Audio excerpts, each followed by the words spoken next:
Once upon a time, in a quiet village nestled between green hills, there lived a curious girl named Ember.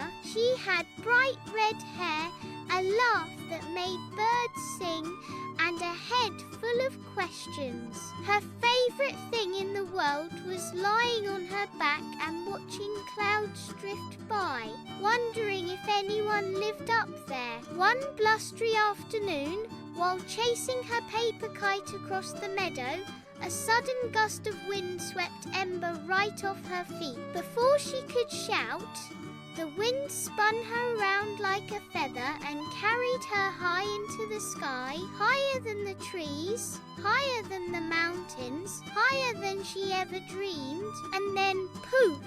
The wind gently set her down on something soft and sweet-smelling. It was a cloud, but not like any cloud Ember had ever seen. It was pink and puffy like cotton candy and sparkled with sugar dust. She looked around in amazement. She had landed on Cloudberry Island. Cloudberry Island floated in the sky like a giant scoop of sorbet. It was covered in glowing berry vines, candy-coloured mushrooms, and soft bouncing cloud paths. Suddenly, Ember heard a tiny voice. "You're standing in my blueberry patch," squeaked a fairy no taller than a pencil. Ember jumped back.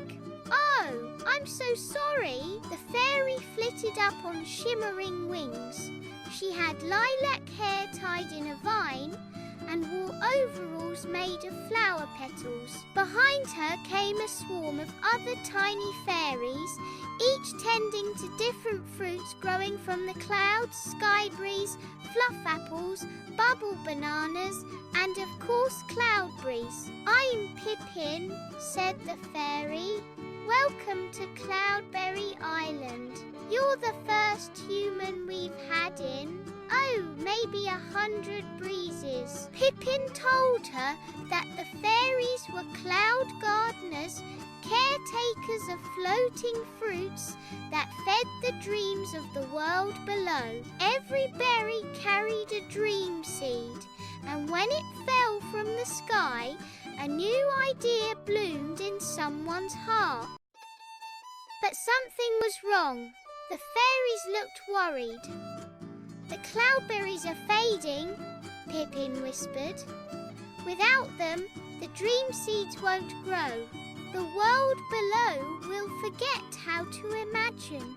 Ember gasped. "Can I help?" Pippin nodded slowly. "Only a heart full of wonder can enter the Sunbury cavern where the golden berry grows. It can bring the cloudberries back to life, but the path is tricky." "I'll do it," Ember said, without hesitation. With Pippin on her shoulder, Ember set off.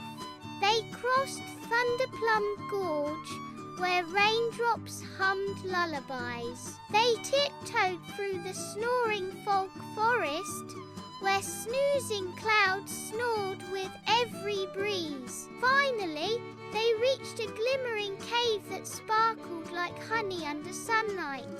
Inside, atop a tall pedestal, sat the sunberry, a glowing golden fruit, warm as morning light. But guarding it was a creature made of storm clouds, with eyes like lightning bolts.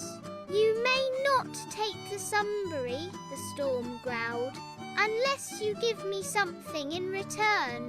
Ember thought for a moment. Then she reached into her pocket and took out her paper kite, the very one that had flown her here. "This helped me dream. Maybe it can help you too." The storm paused. Slowly, it took the kite in its swirling hand. The wind settled. The storm creature smiled. "You may take the sunberry." Back on Cloudberry Island, Ember planted the golden berry in the heart of the cloud garden. It pulsed with light. All at once, The vines bloomed brighter, the fruit swelled with colour, and dream seeds rained gently from the sky. Laughter filled the air.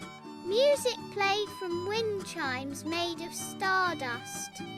"You saved us," Pippin said. "I just followed my wonder," Ember replied. The fairies gave Ember a satchel of cloudberry seeds and a promise. "If you ever need us, look up and imagine." And with that, the wind came once more, lifting Ember gently from the island and carrying her home. She awoke in the meadow, her kite beside her. But something was different. When she looked up at the sky, she saw a tiny island drifting by and a flicker of wings waving from afar.